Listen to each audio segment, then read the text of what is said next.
Hello friends, welcome back to our channel. నేను మీ భీమవరం బుల్లి. అందరూ ఎలా ఉన్నారు? ఈరోజు నేను ఎంతో టేస్టీగా ఉండే పావ్ బాజీని స్ట్రీట్ స్టైల్లో ఇంట్లోనే ఈజీగా ఎలా ప్రిపేర్ చేసుకోవాలో చూపించబోతున్నాను. అలాగే దీంతో పాటు హోమ్ మేడ్ పావ్ బాజీ మసాలాను కూడా ఎలా చేసుకోవాలో చూపిస్తానండి. పావ్ బాజీ అంటే మీలో ఎంతమందికి ఇష్టం కింద కామెంట్ చేసేయండి. ఈజీ అండ్ టేస్టీ పావ్ బాజీని అలాగే పావ్ బాజీ మసాలాను కూడా ఎలా ప్రిపేర్ చేసుకోవాలో చూసేద్దాం రండి. ముందుగా ఒక కుక్కర్లోకి ఒక క్యారెట్ పెద్ద ముక్కలు, 3 మీడియం సైజ్ బంగాళదుంపల పెద్ద ముక్కలు కూడా వేసుకుని, 1 కప్పు గ్రీన్ బఠానీలు వేసుకుని ముక్కలు ములిగే వరకు ఇలా వాటర్ పోసి 3 విజిల్స్ వచ్చే వరకు కూడా ఉడికించుకోవాలండి. మీరు కావాలితే ఒక గిన్నెలో ముక్కలన్నీ వేసుకునైనా ఉడికించుకోవచ్చు. తర్వాత మనం పావ్ బాజీ మసాలా ఎలా ప్రిపేర్ చేసుకోవాలో చూసేద్దాం రండి.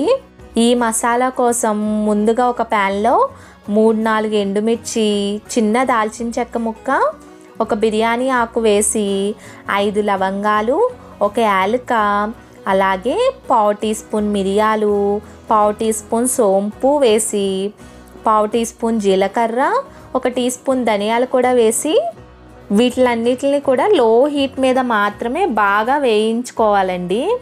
ఇలా బాగా వేగిన తర్వాత స్టవ్ ఆఫ్ చేసి పూర్తిగా చల్లారనివ్వాలి. ఇలా పూర్తిగా చల్లారాక మాత్రమే ఒక మిక్సీ జార్లోకి వేసుకుని ఫైన్ పౌడర్ లాగా గ్రైండ్ చేసేసుకోండి. చూడండి, మన హోమ్ మేడ్ పావ్ బాజీ మసాలా అనేది ఇలా రెడీ అయిపోయింది.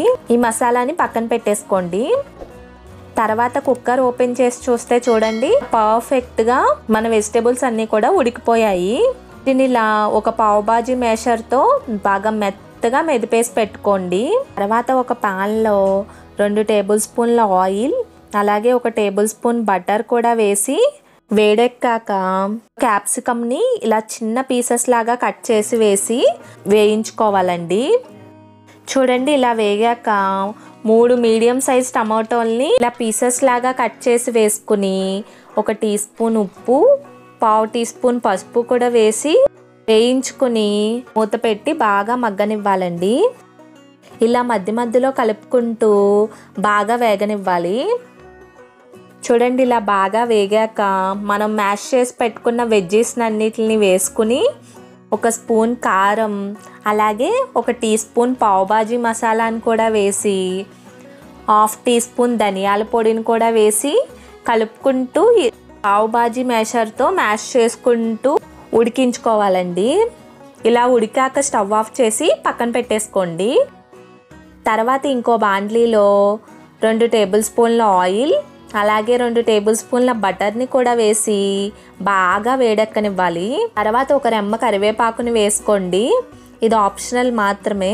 తర్వాత 1/2 టీ స్పూన్ అల్లం తరుగు, 1/2 టీ స్పూన్ వెల్లుల్లి తరుగు వేసి బాగా వేగాక 1 ఉల్లిపాయని ఇలా చిన్న ముక్కల కింద కట్ చేసుకున్నవి కూడా వేసి కొద్దిగా ఉప్పు వేసుకోండి.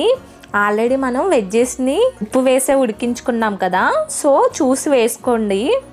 1/2 టీ స్పూన్ పసుపు వేసి వేగాక 1/2 టీ స్పూన్ అల్లం వెల్లుల్లి పేస్ట్ కూడా వేసి కలుపుకుంటూ పచ్చివాసన పోయే వరకు వేయించుకోవాలండి.